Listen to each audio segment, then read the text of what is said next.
Okay, slide in. Yeah. Marcus. So, there are so many ways of doing humanitarian outreach, and we're not telling you there is one right or one wrong or better or worse. You have to find that out for yourself. But this is a model that we use a lot of the time, right? So, sometimes we use just an hour, 3 hours. Sometimes it's a day or 2 days. It depends, really.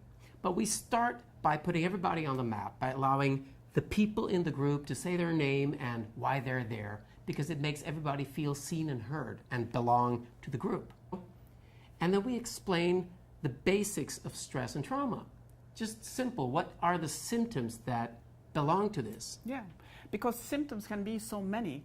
And sometimes when we make this list of symptoms, some people can say, oh, how do you know how I feel? Because all those symptoms, I carry all those symptoms.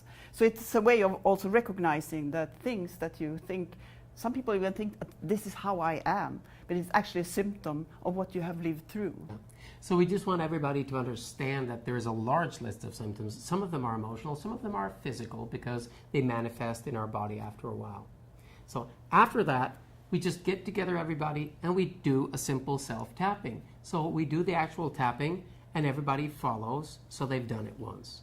Now the idea that we have in our model of teaching this is that if you tap yourself at least 3 times, you will have understood the essence of it. So the first time is a self-tapping that everybody does in a group.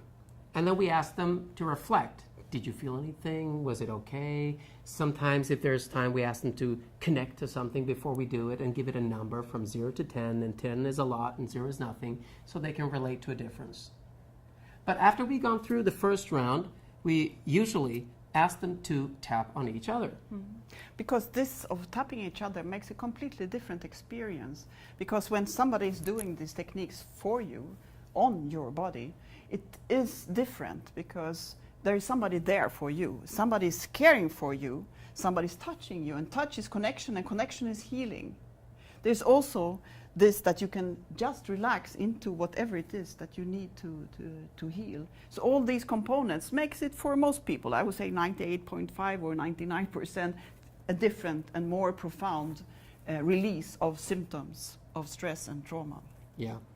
And the tapping of the other person is usually done twice, by one person to the other and the other way around. So now we've done it 3 times. So after this, we explain to them that music is one of the activities that engages most parts of our brain in a magical way more than anything else. And it's also a way of community healing, because when we do music, we move together, we breathe together, and we sing together. Yeah, because it is like when you are stressed or traumatized, actually your whole system is out of sync. You need to find again the rhythm. You need to get back into rhythm, and everything needs to start moving again, whether it's thoughts and feelings and your body. When it starts moving, you're back into life again.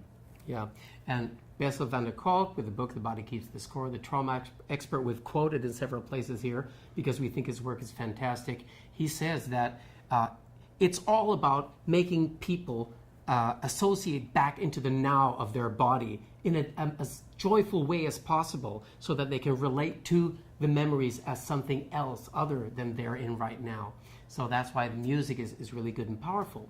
So what we've done is we've done trauma tapping songs, and we have them. You can check out the videos. They're on the website in this series. But a trauma tapping song has all those elements. It's the actual treatment, but it's also remembering it. It's easy for kids to join. It's playful. And it actually helps you remember also the treatment. Yeah, and it started actually as a way of remembering, because the first time we experienced somebody just doing spontaneously music and adding this tapping into to the technique was when we were in Sierra Leone, where the women, they were coming from villages far, far away, but then they were going home to spread the techniques to the other women in the village. So when they came, they directly started doing a rhythm and a song, and nobody said that they should, but for them it was just natural. And then they could sing that song and do that rhythm when they came back home. So since then, as we said, we have been doing many songs and creating many songs in many different languages, and that you can see on the website, and just follow them, just playing it out, and then people can just follow and also go into the rhythm. Yeah. So the model consists of In one part, making everybody seen and heard when they come. In another part, it consists of understanding intellectually symptoms of trauma so that you can recognize things you've been feeling in yourself and in others, understanding that it all has a common denominator, that of stress and trauma. The third thing is to understand how to relax yourself with these techniques. Sorry, that can be cut. It's dry in here. Yeah, it is. Give me a sec.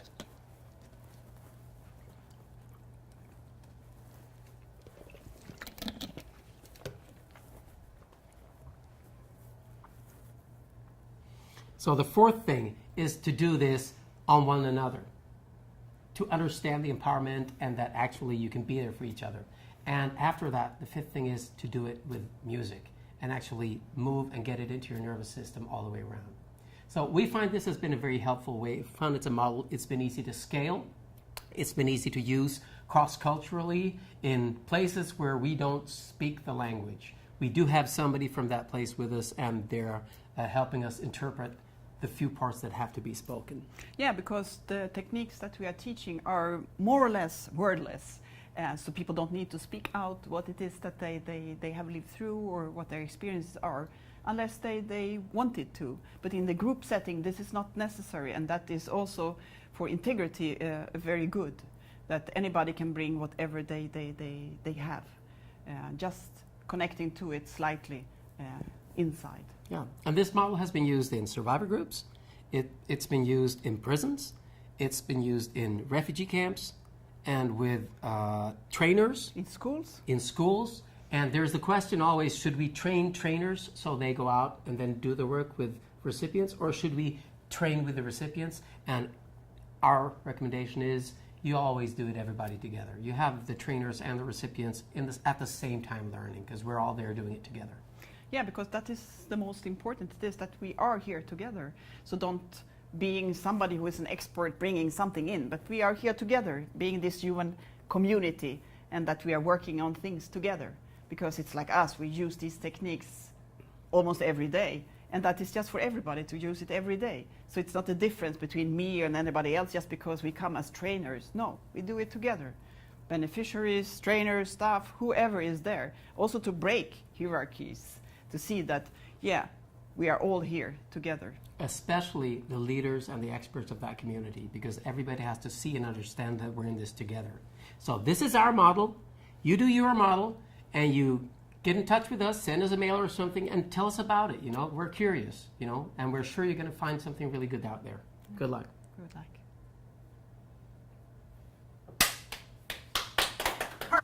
Yeah, so there are so many different symptoms of stress, whether it's emotional or traumatic stress, right? Yeah, I mean, there are a long list of symptoms of stress and trauma, and you can find it on the website, a complete one, but we'll just mention some that you might recognize, which is like anger, feeling a lot of anxiety, feeling depressed, feeling lonely, feeling not happy at all, whether for things that you experience yourself or with others, and headaches and palpitation, heart palpitation. Heart palpitation is very common.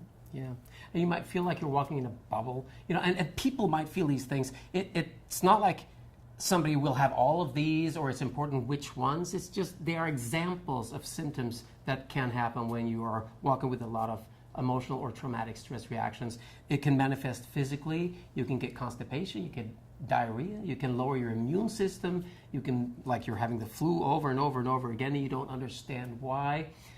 Chronic pain in the body because and you can reach adrenal fatigue, which is basically when you've been walking around with the stress so long that your body is reacting to the hormones that are supposed to help you. And one other thing that is very common, it is sleep deprivation. Yeah. I mean, that you have difficulty to sleep because that goes for many people, even with slight stress. That's why using these techniques can really help the body to rejuvenate, to recap. Yeah.